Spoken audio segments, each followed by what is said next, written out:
Donald Trump a passé son premier grand oral devant le Congrès américain. Plus posé qu'à son habitude, le président a rappelé dans un discours d'1 heure les grandes priorités de son mandat placé sous le signe du protectionnisme. Ovationné par les républicains mais boudé par les démocrates qui sont la plupart du temps restés assis, Trump a plaidé pour un renouveau de l'esprit américain, indissociable selon lui d'une grande fermeté sur l'immigration.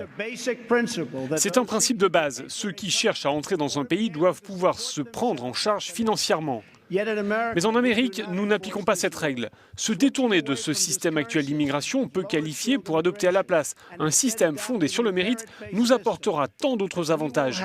Cela permettra d'économiser énormément de dollars, d'augmenter les salaires des travailleurs et d'aider les familles en difficulté, y compris les familles d'immigrés, à intégrer la classe moyenne. Donald Trump a également évoqué l'allègement de la fiscalité pour les entreprises et les classes moyennes. Aujourd'hui, le niveau des taxes imposées aux entreprises américaines est le plus élevé au monde. Mon équipe économique est en train de mettre en œuvre une réforme fiscale historique qui réduira le taux d'imposition de nos entreprises afin qu'elles puissent rivaliser et prospérer n'importe où et avec n'importe qui.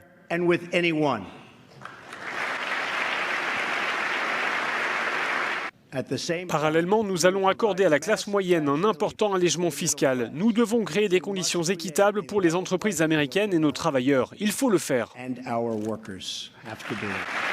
Autre proposition phare de Donald Trump pour relancer l'économie, le lancement de grands travaux d'infrastructure.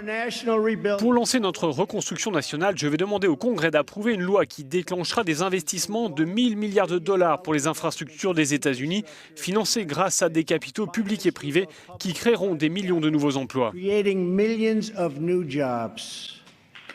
Enfin, le président américain a évoqué également la suppression de la loi sur l'assurance maladie mise en œuvre par son prédécesseur.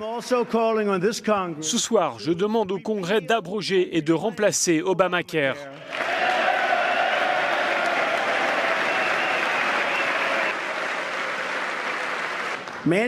Obliger chaque Américain à acheter une assurance maladie approuvée par le gouvernement n'a jamais été la bonne solution pour notre pays.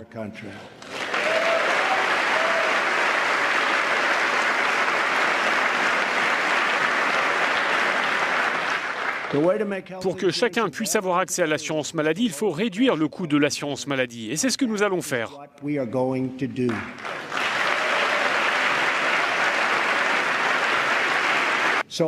J'appelle donc tous les démocrates et les républicains au Congrès à travailler avec nous pour sauver les Américains du désastre qu'est l'Obamacare.